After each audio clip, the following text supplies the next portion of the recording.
காங்கேய நாட்டு மாட்டு பாலில் இருந்து தாங்க நம்ம ஒரு ப்ராசஸ் பண்ணி வெண்ணெய் எடுக்கிறோம். இந்த வெண்ணெயை வந்து காய்ச்சறது மூலமாக நமக்கு நெய் கிடைக்குது.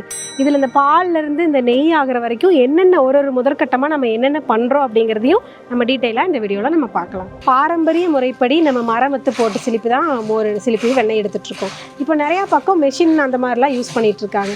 இப்படி நம்ம மத்தில் போட்டு சிலிப்பி எடுக்கிறனால தான் அதோட வேல்யூக்கள் அதோட பண்புகள் எல்லாம் மாறாமல் அப்படியே நமக்கு நெய்யாக கையில் நமக்கு கிடைக்குது. ஒரு 15-20 நிமிஷம் நம்ம நல்லா சிலிப்பி எடுத்திருக்கோம். இப்போ வாங்க நான் வெண்ணெய் எடுத்து காட்டுறேன்.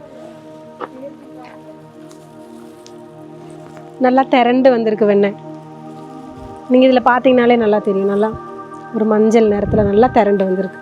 இப்போ இந்த வெண்ணெயிலேருந்து அடுத்து காய்ச்சி நம்ம எப்படி நெய்யாக எடுக்கிறதையும் நம்ம தொடர்ந்து இதில் பார்க்கலாம். இப்போ ஒரு நாட்டு மாட்டு பாலை எடுத்து அதை தயிராக்கி அதிலிருந்து மோர் எடுத்து வெண்ணெய் எடுத்து அதுக்கப்புறம் நெய் காய்ச்சி இது ஒரு பெரிய ப்ராசஸில் பண்ணுறதுனால தான் இவ்வளோ ஒரு 5-6 நாள் ஆகி தான் உங்கள் கைக்கு நாங்கள் நெய்யாக கொடுத்துட்ருக்கோம்.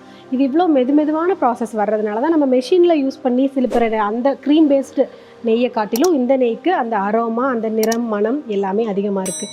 இதை நம்ம எடுத்துக்கும் போது நம்ம உடம்புக்கும் அதிகமான ஆற்றலும் கிடைக்கும். நெய் காய்ச்சி முடித்ததும் முருங்கைக்கீரை போட்டு நம்ம முறிவாடு பண்ணி இதில் ஊற்றுவாங்க. இது வந்து நெய்யை ஊற்றி 2 நாள் ஆன இது இளங்குருணை கட்டியிருக்கு.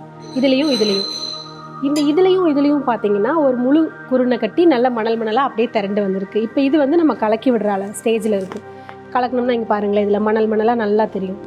இப்போ பாலை நம்ம காய்ச்சினதுலேருந்து காய்ச்சி அதோட இவ்வளோ பெரிய ப்ராசஸ் பண்ணி உங்கள் கைக்கு வர்ற ஸ்டேஜில் இப்போ இந்த நெய் ரெடி ஆகிருக்கு. இப்போ இதில் பார்த்தீங்கன்னா மணலாக நமக்கு தெரியும். இதை அப்படியே கண்ணாடி பாட்டிலில் போட்டு சுத்தமான முறைப்படி பேக் பண்ணி நம்ம அப்படியே கொரியர் அனுப்பிச்சிட்ருக்கோங்க.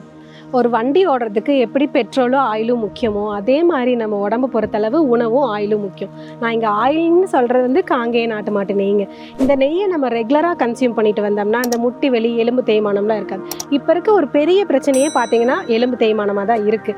ஏன்னா அந்த எலும்புகளுக்கு இடையில இருக்கிற பசை வந்து கொஞ்சமாக இதாகிட்டே இருக்குது. இதை நம்ம ரெகுலராக கன்சியூம் பண்ணுறதுனால அந்த எலும்புகளுக்கு இடையில இருக்கிற பசப்பசப்பு தன்மை மேம்பட்டு நம்ம நாள்பட நம்ம உடம்பு வந்து நமக்கு தகுந்த மாதிரி ஃப்ளெக்சிபிளாக மாறிடும். இந்த காங்கேய நாட்டு மாட்டு நெய்யை பொறுத்தளவில் இதில் குட் ஃபேட் அப்புறம் குட் கொலஸ்ட்ரால் எல்லாமே இருக்குது. இதை நம்ம ரெகுலராக நம்ம அன்றாட வாழ்க்கையில் பயன்படுத்திட்டு வரலாம்.